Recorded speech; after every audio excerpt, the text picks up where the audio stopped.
Hello friend, good morning. आज है 28 अक्टूबर और आज हम बात करेंगे करंट अफेयर्स की फुल डिटेल में। ठीक है, पर डे के 3 वीडियो, एक फुल डिटेल और क्वेश्चन आंसर एक इंग्लिश में। तो ये हिंदी में है। पहले फुल डिटेल हम हिंदी में पढ़ेंगे करंट अफेयर्स 28 अक्टूबर का। तो लेट्स स्टार्ट। सबसे पहला जो है कुछ हम क्लाउड, ये जो इससे क्रेडिट जाता है अफेयर्स क्लाउड को, और आप अफेयर क्लाउड से आप इसको अच्छे से रीड कर सकते हैं। ठीक है, तो हम डिटेल स्टार्ट करेंगे। 28 अक्टूबर की हेडलाइन है। ठीक है, जैसा कि आप जानते हैं फेयर क्लाउड्स की जो पीडीएफ होती है वो नाइट में आती है 27 अक्टूबर के। यही 28 अक्टूबर का मॉर्निंग का न्यूज़ होता है। ठीक है, तो 28 अक्टूबर की सबसे पहले हम हेडलाइन को देखेंगे। हमारी फर्स्ट हेडलाइन है, नरेंद्र मोदी ने वाराणसी यूपी से, बनारस यूपी में पड़ता है, आप जानते हैं, प्रधानमंत्री आयुष्मान भारत स्वास्थ्य और सुरक्षा मिशन का शुभारंभ किया। तो एक क्वेश्चन यहाँ से हमारा बना कि आयुष्मान भारत स्वास्थ्य योजना मिशन का शुभारंभ कहाँ से किया गया। तो आंसर होगा इसका वाराणसी से, और किसके द्वारा की गई? नरेंद्र मोदी द्वारा। करेक्ट है। नेक्स्ट हेडलाइन है, अक्षय ऊर्जा मंत्री आर के सिंह। अक्षय ऊर्जा मंत्री कौन है? आर के सिंह ने भारत के पहले ग्रीन डे अहेड मार्केट का शुभारंभ किया। तो भारत में पहली बार ग्रीन डे अहेड मार्केट का शुभारंभ किया जा रहा है। अभी हम हेडलाइन को देख रहे हैं, इसके बाद फुल डिटेल में पढ़ेंगे इस न्यूज़ को। थर्ड हेडलाइन है, धर्मेंद्र प्रधान ने महात्मा गांधी राष्ट्रीय फेलोशिप के दूसरे चरण का शुभारंभ किया। फोर्थ हेडलाइन है, भारत और यूके ने संयुक्त त्रिसेवाभ्यास कोकड़ शक्ति 2021 में भाग लिया। किनके किनके बीच हुआ त्रिसेवाभ्यास कोकड़? ये हुआ हमारे भारत और यूके के बीच में। ठीक है, नेक्स्ट है हमारा, सरकार ने NIPUN भारत मिशन को लागू करने के लिए धर्मेंद्र प्रधान की अध्यक्षता में NSC की स्थापना की। किसके अध्यक्षता में होगा ये? धर्मेंद्र प्रधान। और क्या चीज़? NIPUN। नेक्स्ट, सिंगापुर अक्षय ऊर्जा प्रमाण पत्रों के दिशा निर्देश जारी कर रहा है। नेक्स्ट, कैग और मालदीव के महालेखा परीक्षक ने सार्वजनिक वित्त लेखा परीक्षा को मजबूत करने के लिए समझौता ज्ञापन पर हस्ताक्षर किया। किनके किनके बीच हुआ? कैग और मालदीव के महालेखा परीक्षक के बीच। आठवीं हेडलाइन है, WMO की state of the climate in Asia 2020। Bharat को जलवायु परिवर्तन से जुड़ी आपदाओं के कारण 2020 में $87 बिलियन का नुकसान हुआ। करेक्ट। नौवां हेडलाइन है हमारा,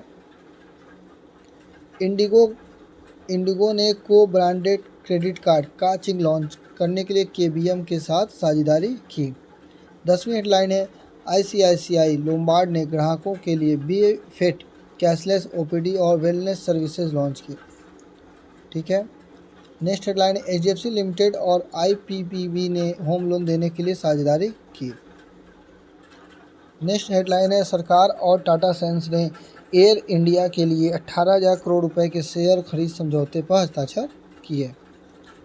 13वां हेडलाइन है, ICICI बैंक MCAP में HUL को पछाड़कर भारत की 5वीं सबसे मूल्यवान कंपनी बन गई। और शीर्ष पे कौन सी कंपनी है? RIL।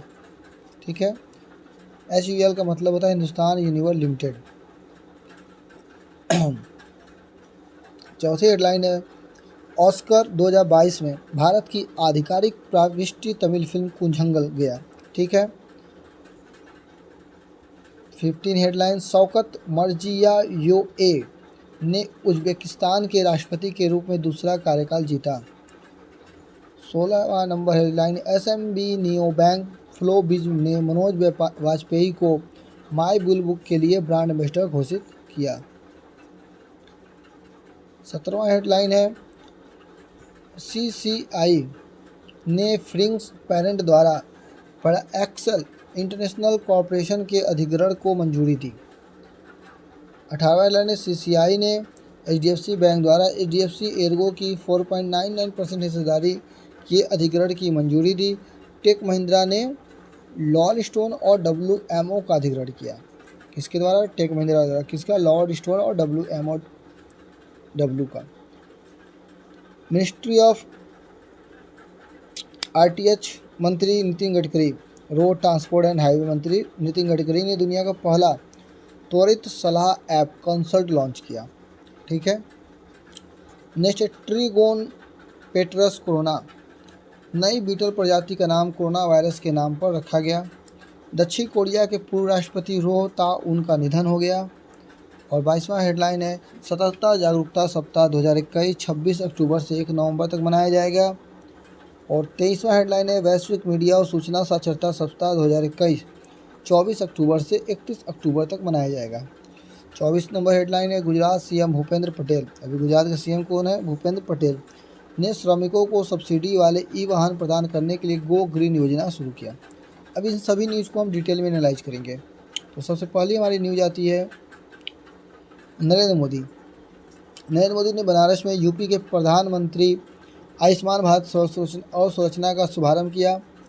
ये 25 अक्टूबर को प्रधानमंत्री द्वारा शुरू किया गया मिशन को और एक अखिल भारतीय योजना का शुभारंभ है जिसका नाम पीएम आयुष्मान भारत स्वास्थ्य अवसंरचना मिशन है।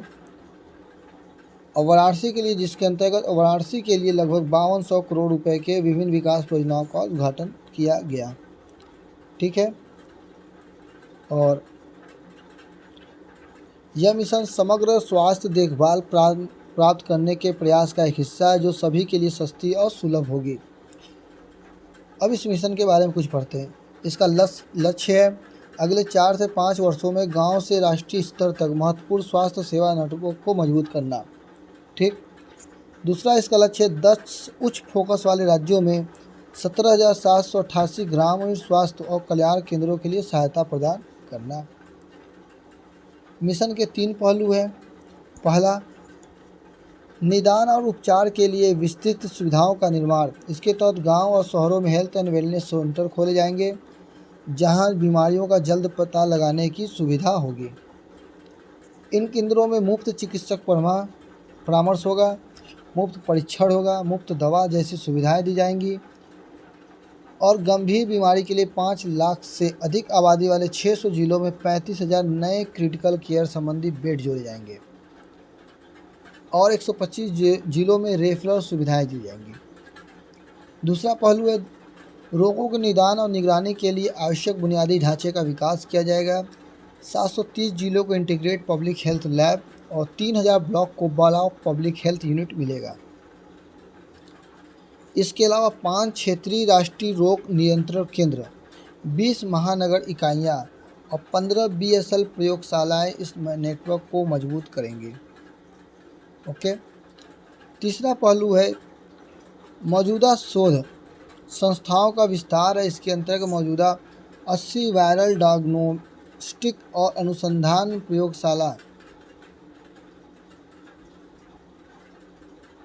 को मजबूत किया जाएगा। 15 जैव सुरक्षा स्तर की प्रयोगशालाएं संचालित की जाएंगी। 4 नया बायोलॉजी राष्ट्रीय अनुसंधान और 1 स्वास्थ्य के लिए राष्ट्रीय संस्थान की स्थापना की जाएगी। तो अब याद रखना है राष्ट्रीय संस्थान कितनी होंगी? 1। बायोलॉजी की राष्ट्रीय संस्थान कितनी होगी? 4।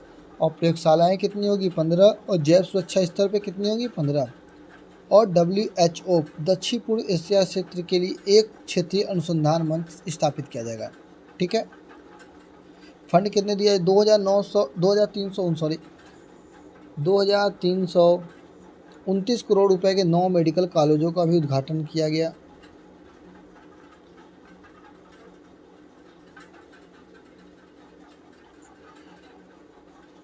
यह अलग कार्यक्रम में एक अलग कार्यक्रम किया गया जिसमें प्रधानमंत्री ने 2,329 करोड़ रुपये 9 मेडिकल कॉलेजों का उद्घाटन किया।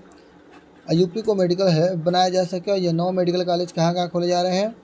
सिद्धार्थनगर, एटा, हरदोई, प्रतापगढ़, फतेहपुर, देवरिया, गाजीपुर, मिर्ज़ापुर और जौनपुर जिलों में।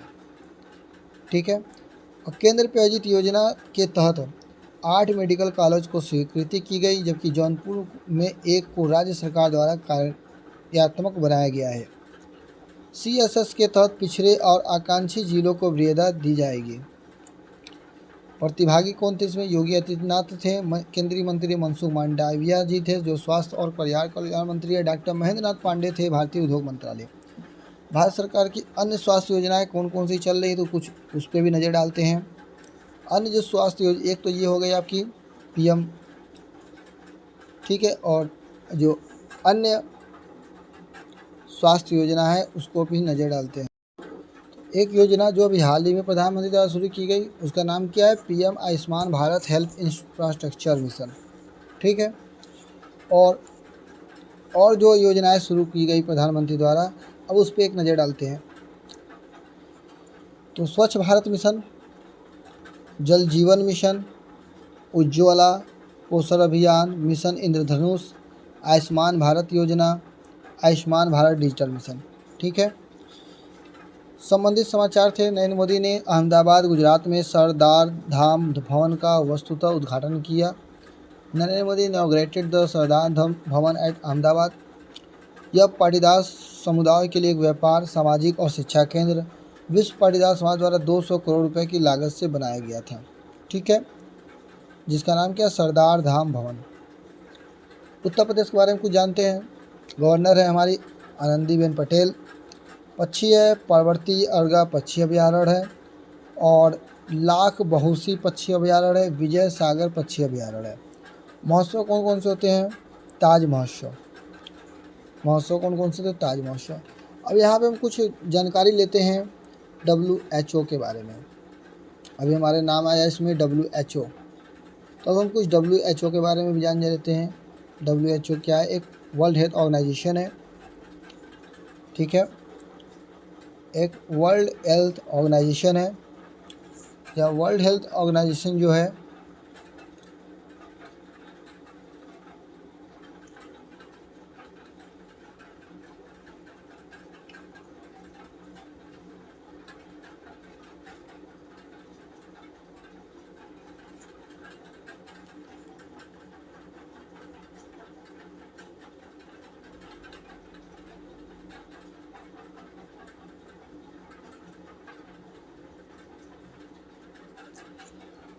और special agency of the United state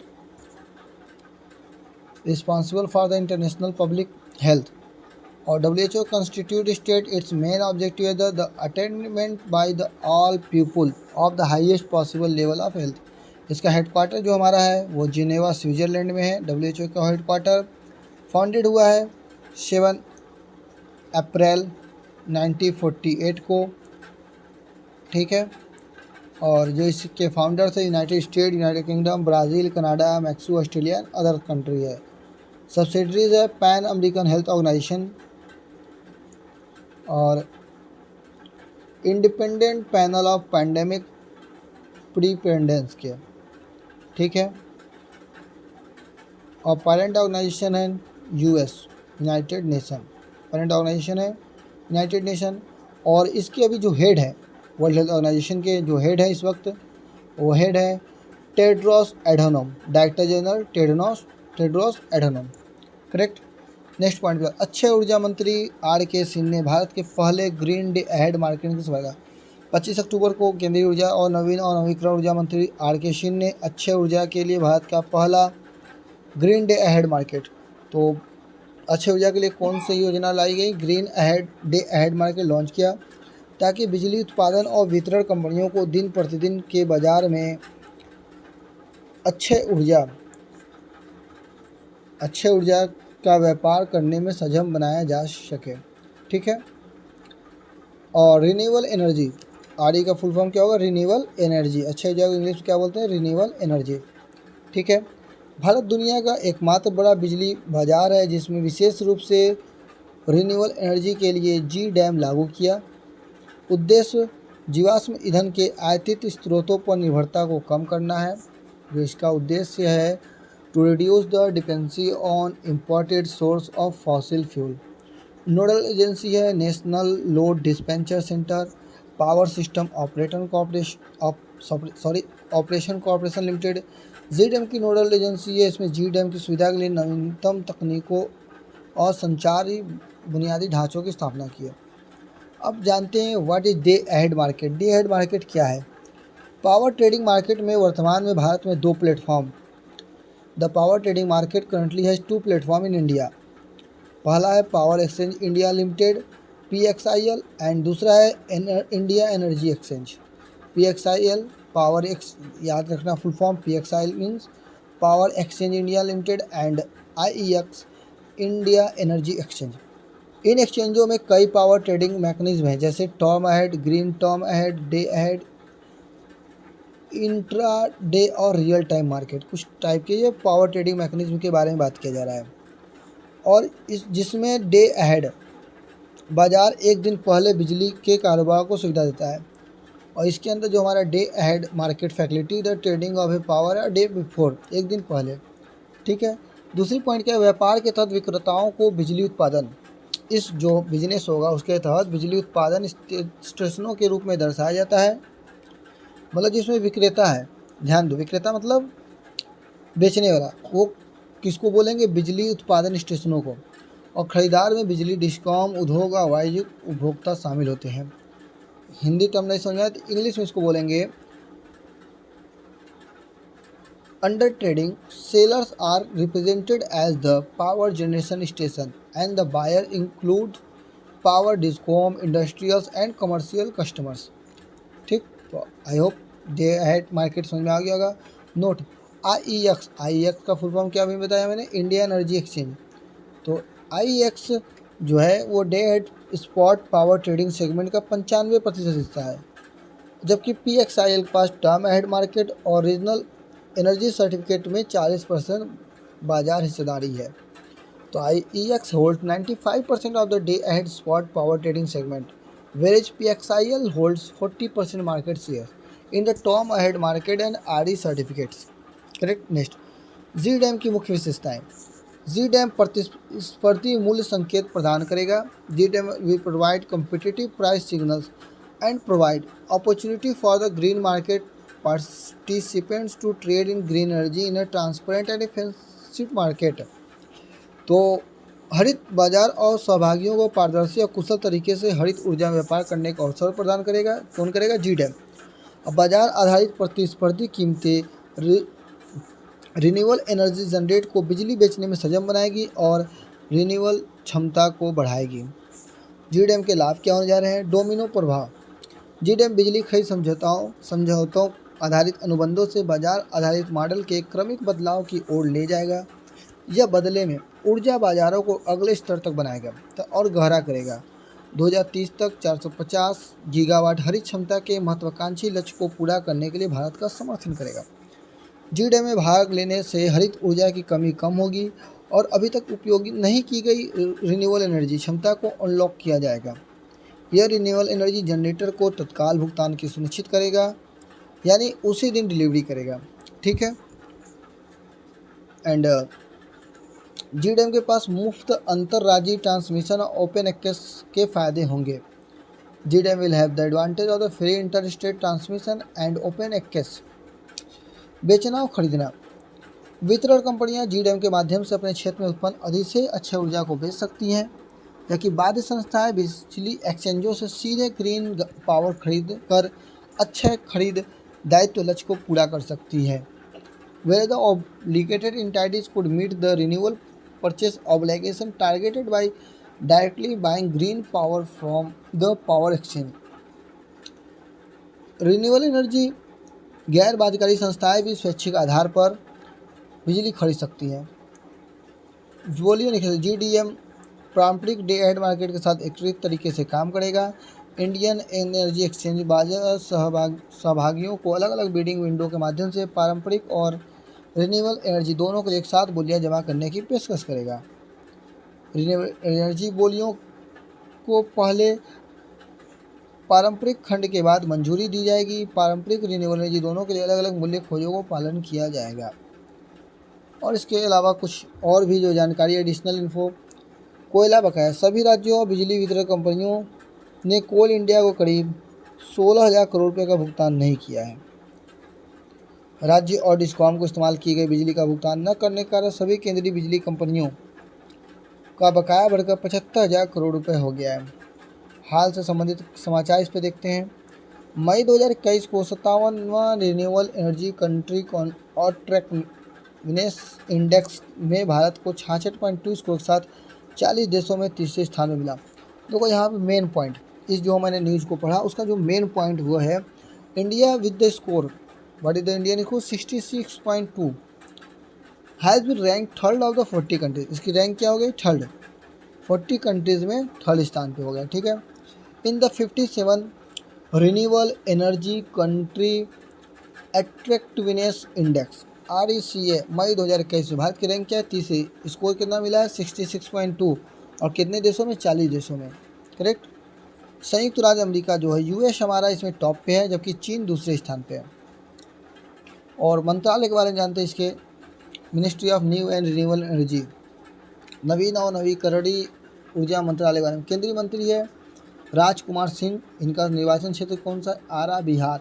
Rajkumar Singh कॉन्स्टिट्यूंटी आरा बिहार है। और मिनिस्ट्री ऑफ स्टेट है भगवंत खुबा। निर्वाचन क्षेत्र इनका है बीदर कर्नाटक। ठीक है। अब हम चलते हैं नेक्स्ट स्टेटमेंट पे। नेक्स्ट स्टेटमेंट हमारा बोलता है Dharmendra Pradhan launch phase second of Mahatma Gandhi national fellowship 2021-23। तो महात्मा गांधी राष्ट्रीय फेलोशिप के दूसरे चरण का प्रारंभ किया गया किसके द्वारा? धर्मेंद्र प्रधान द्वारा। कितने तारीख को? 25 अक्टूबर। ये चलेगा 2 साल के लिए। कौन कौन सा? 2021 और 2023 के लिए। ठीक है।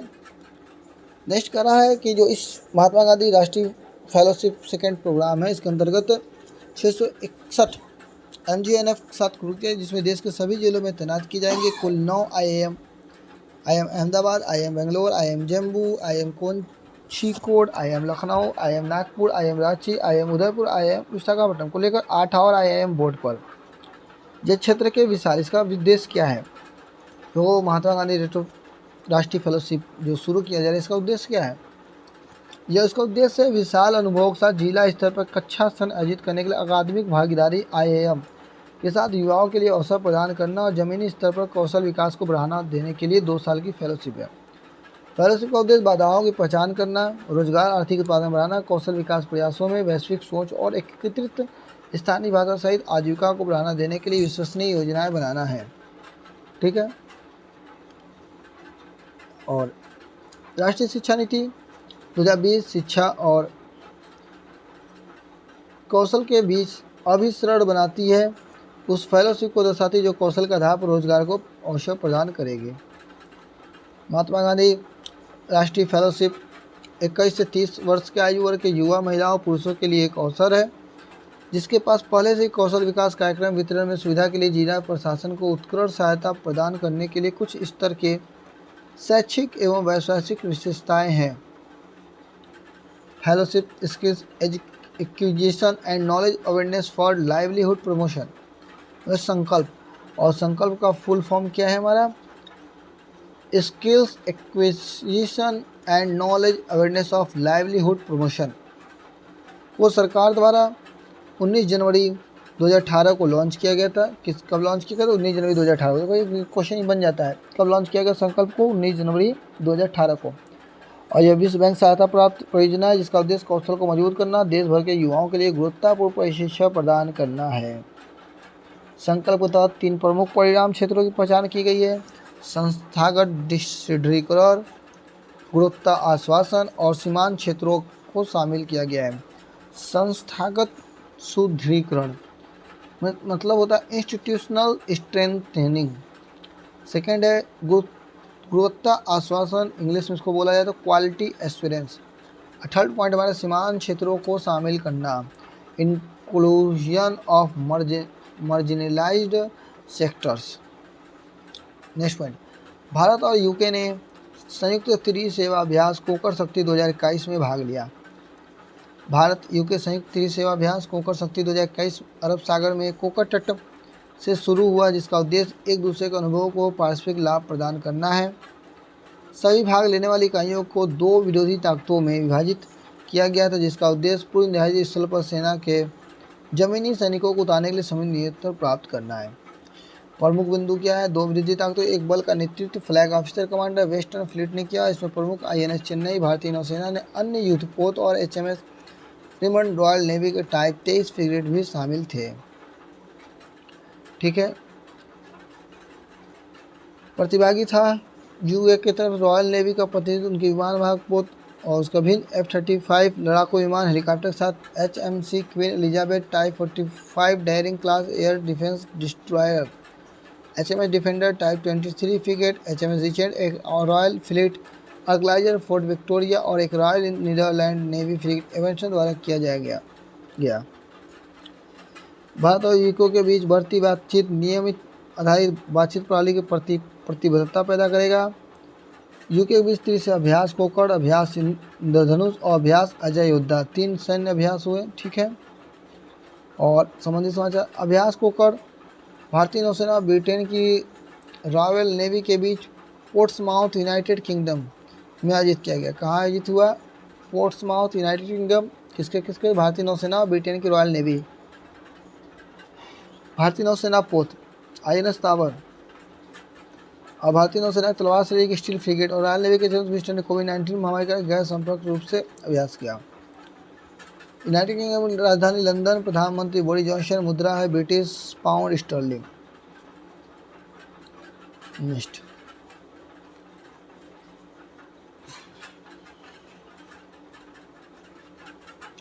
सरकार ने NIPUN का फुल फॉर्म है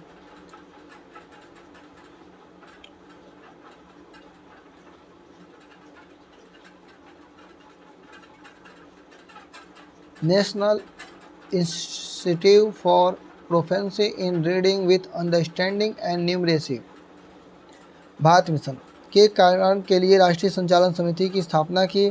उपाध्यक्ष शिक्षा राज्य मंत्री अन्नपूर्णा देवी यादव है और सरकार के केंद्रीय शिक्षा मंत्री की अध्यक्षता किसने की? धर्मेंद्र प्रधान ने। ठीक है, ठीक।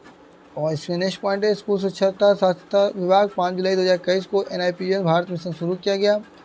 उद्देश्य इसका है कि परिष्कृत 2026 तक ग्रेड 3 तक के प्रत्येक बच्चों के लिए मूलभूत साक्षरता और संख्यात्मकता में सार्वभौमिक दक्षता का लक्ष्य प्राप्त किया जाए। ठीक है।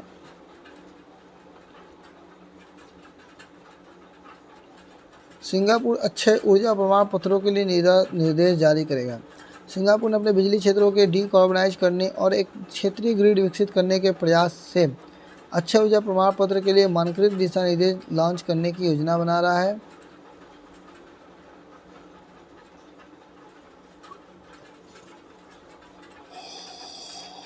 केंद्रीय विद्युत नियामक आयोग 24 जुलाई 1998, मुख्यालय नई दिल्ली, अध्यक्ष PK पुजारी।